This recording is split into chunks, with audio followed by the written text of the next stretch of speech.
What's going on, everybody? Thank you for tuning in to another episode of Nautical Narratives.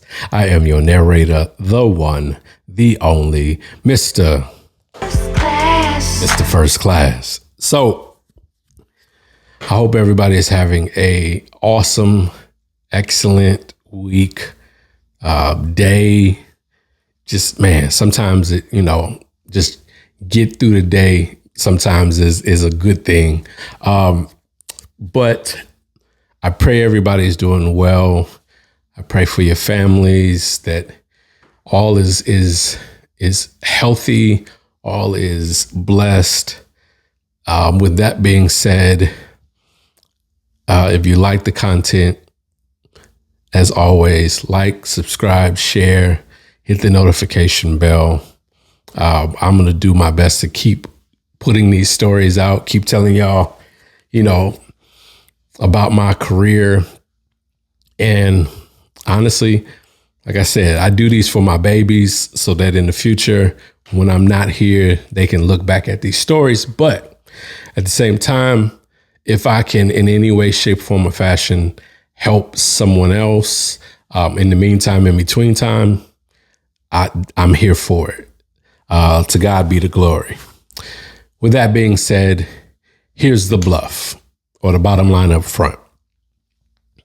You cannot lead from the back. All right. So it's 2017 and I am out in the Gulf of Aden. I'm on a ship and I am doing full motion video, or I analyze drone feeds in real time, and I make assessments on what it is that I see so that, the decision makers can decide what the next step is, whatever that may be. Now, on top of being an FMV analyst, additionally, military is one of my other duties while on the ship only. I am a combat photographer, and honestly, pretty dope gig. I get to not be in front of the screen all day. I get to take photos, the high speed stuff, cats rappelling off of helicopters, XYZ. Cool. And like I said, this is a normal day, no different than any other day. Unfortunately, it does not end the way that it started. But again, normal day, I am notified when they need me to come up. Because another thing that I do as far as a combat photographer is, if any new ship, if we come in contact with any new ship, I come up on the flight deck and I take photos of them. Or not the flight deck, the bridge. I go up on the bridge, try to be a little incognito, take some photos of that ship so that, we can get intel on that ship. Because, sometimes ships be out there pretending to be something that they really not. They pretend to be civilian and they're really military, or they might be, an oil, but they really intel, whatever. So doing my thing throughout the day, and I have been told that there are going to be some helo ops or helicopter operations going on, and it's like night ops. And so, hey, just, go to chow, take a nap, do whatever, just be back up here and ready to take photos. So when the guys rappel off the helo, you could take some high speed shots. Cool.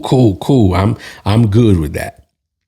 So what ends up happening is, I can't really tell you what time of the day it was. I just know that I know it's evening, because again, these are night ops. So it's evening, it's dark. But I think I'm like, man, I'm gonna just go hit me a little nap. About 2:00, they should be back. because I'm going to do my nap but give myself enough time to get back up to the bridge, or not to the bridge, to the deck where the helo is going to land at the HLZ.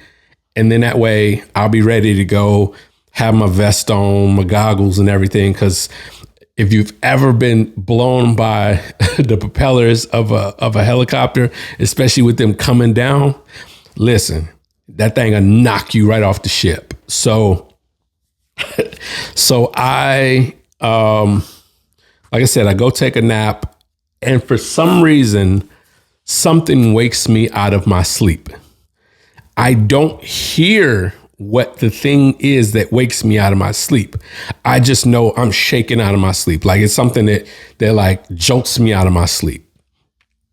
And I'm laying there because I'm like, did I hear something? Was there something that was said that maybe I missed because I was asleep? Sure enough, I missed something. And what I miss that comes over the 1MC the second time, or for the civilians, people that don't know, basically the big intercom that everybody on the ship can hear. But they come over to 1MC and they say, gunners, man your stations. Listen, I may be half asleep, but one thing that I fully understand is when you are announcing that this is not an exercise. They say, gunners, man your stations. This is not an exercise. I know, hold on, why are the gunners manning their stations? What threat or what has happened that we now are under that kind of operation tempo,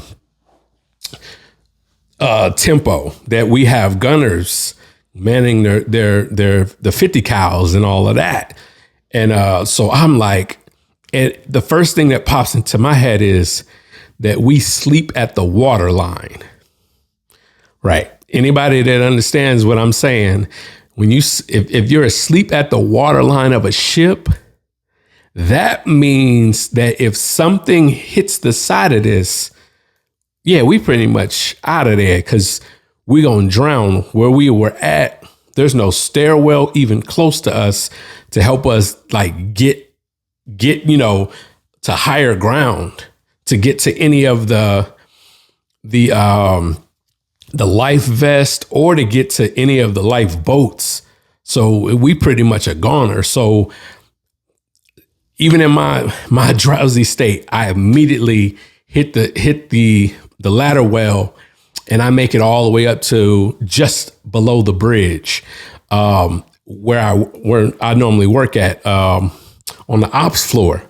As I open the door to the ops floor, my homegirl, my coworker, TC, we're just gonna call her TC, but TC is rushing out, and she's telling me we need to get somewhere, and we need to go see how we can help.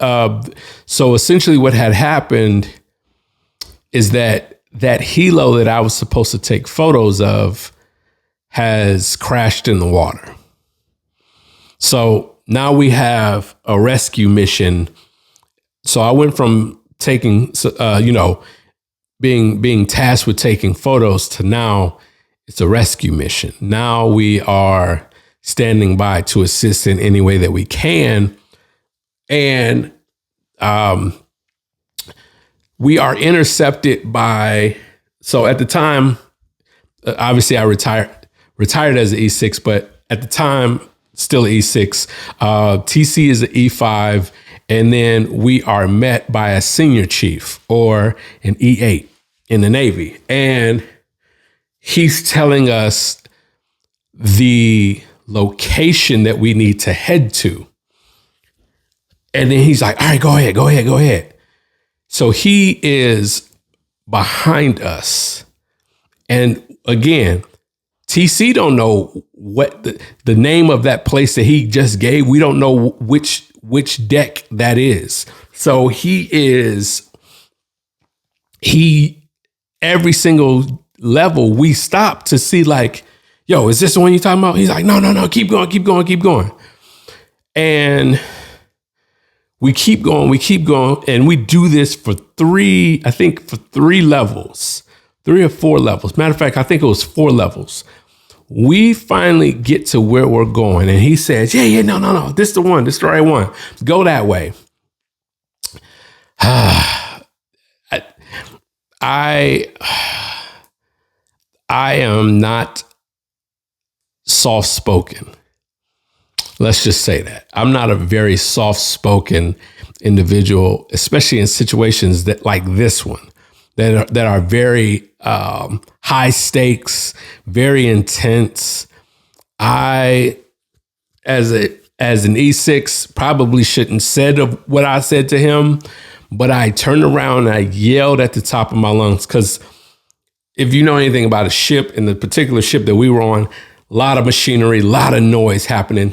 So I needed to make sure he heard me clearly. I yelled at him at the top of my lungs, and I told him that you do not lead from the effing back. You do not lead from the effing back. And I can laugh about it now, but at the time, like I said, it was a very intense moment. And everybody froze, like, because I froze, because I was seething with anger. I was seething because it was like, bro, if you knew where we needed to go, why would you not get in front of us and guide us to where we need to go? Why are you yelling from behind us every single time we stop? They're like, no, keep going. How about you get in front and show us where we're headed to? That's what leadership does. That's how leaders move. Leaders don't move from behind you, telling you that every time you stop or like you're not doing what you're supposed to be doing. Well, how about you show me? How about you show me instead of you being behind me, telling me, no, this ain't the right one. Keep going. So to move on with the story, we finally get to where we're going.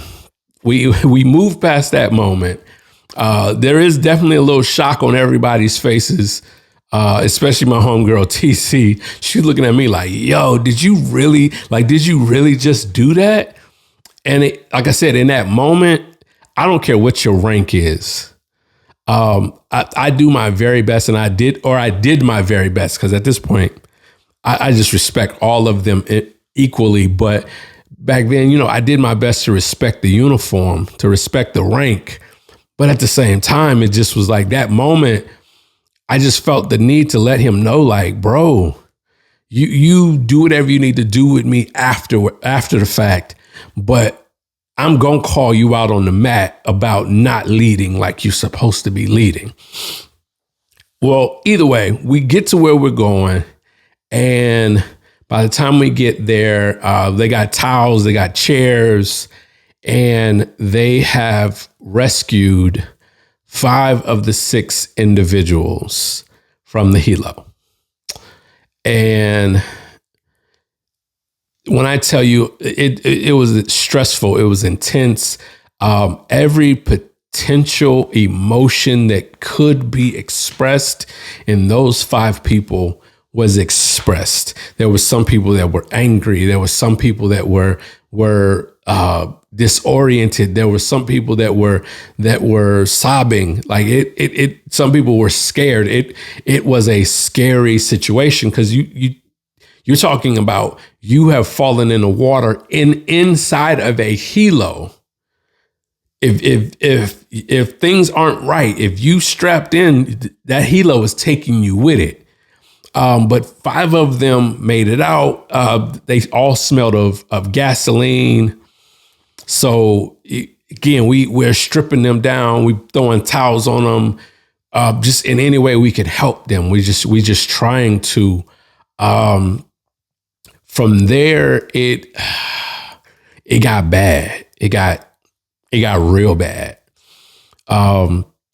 They were ushered out. And so now they're just looking for this one individual, the one individual that they did not find at the time.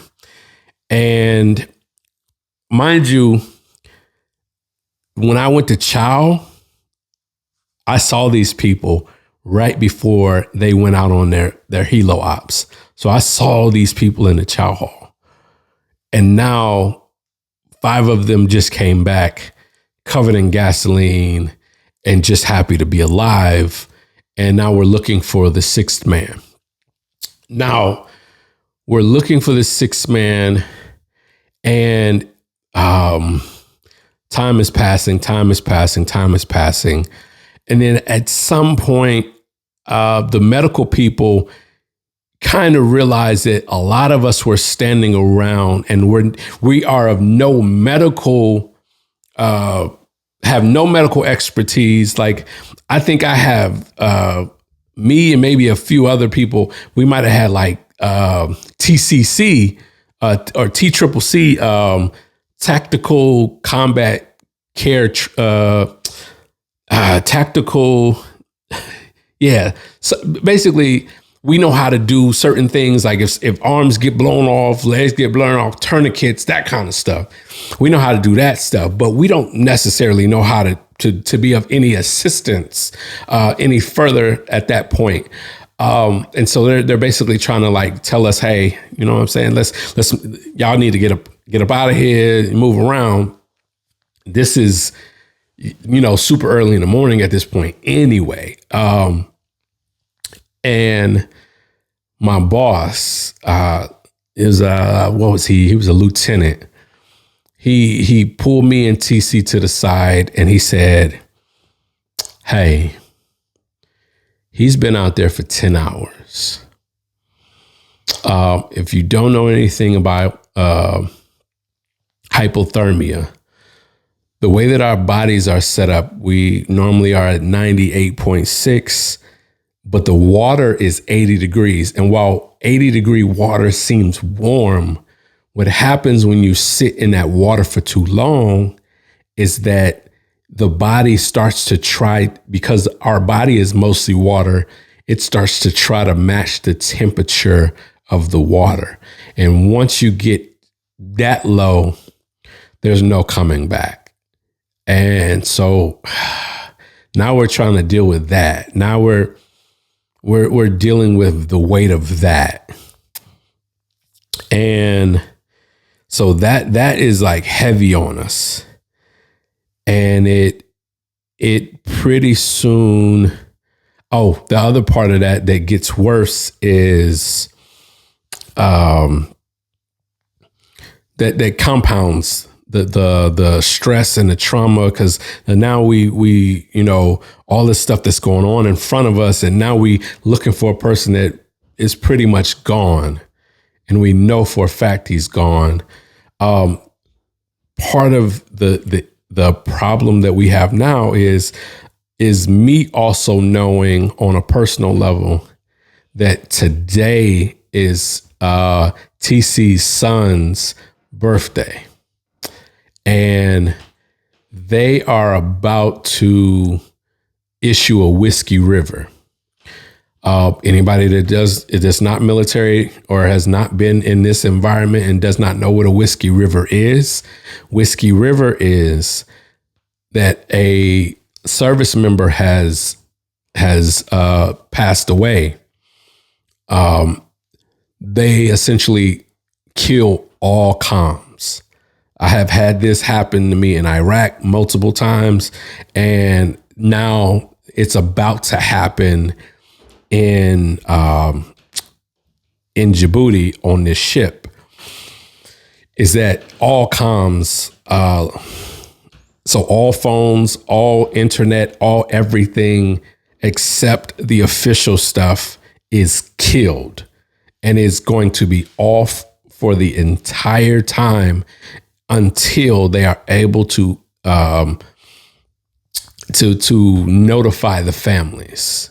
So once they are able to notify the families, then they will turn everything back on, because they don't want somebody to post something on Facebook or Instagram or somewhere, or to know the family and call them directly. They want to make sure that they do it through official channels, because again, you may not know, and you mess around and call this family and tell them that their child is gone, and then they're not. It's gonna be a problem. But so that they want to make sure that it's them that tells people, that notifies the family. But TC is now devastated because like she just wanted to call her son. She just wanted to call her son and tell her son happy birthday, to just get a moment with them.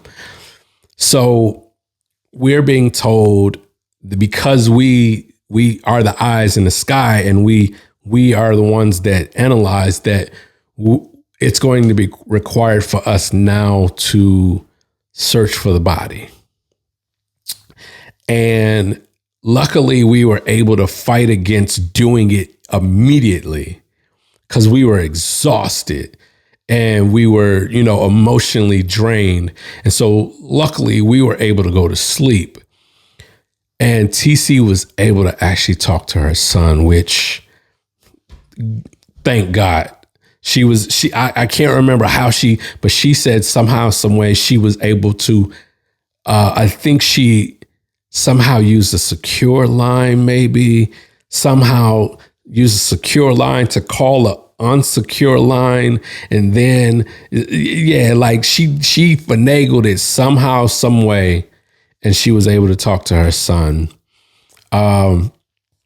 Unfortunately, we were never able to find that individual. The search was called off after 72 hours. And essentially the body is lost to the sea. But yeah, that was definitely one of those moments that sticks with me forever. Like, it's not something that's going to ever go away. But it definitely helped me appreciate all the moments that I have, all the time that I have. But it also made me, like I said, it made me understand like how important good leadership is in moments like that. Because we had a leader that was attempting to, we had already been up for hours and hours and hours, like well over 24 hours at that point, trying to make us now sit and watch screens for another 12 hours, which was like insane. And luckily we had a leader who stepped in and was like, nah. You watch the screens because you've been off and you've been chilling, and they'll come and they'll relieve you later. And then that way, and even, man, when I tell you that next morning when I came up and I saw TC, we both just broke down in tears, man. It was a heavy, heavy moment. But it like I said, it's one of those moments that definitely sticks with me forever. But I'm grateful for the people that were around. Definitely grateful for TC. She was a major, major help while during that time I spent on the ship. We were able to get each other through that and some other things up on the ship. But yeah, so with that being said, as always, fair winds, following seas, and I'll see you when I see you. Peace.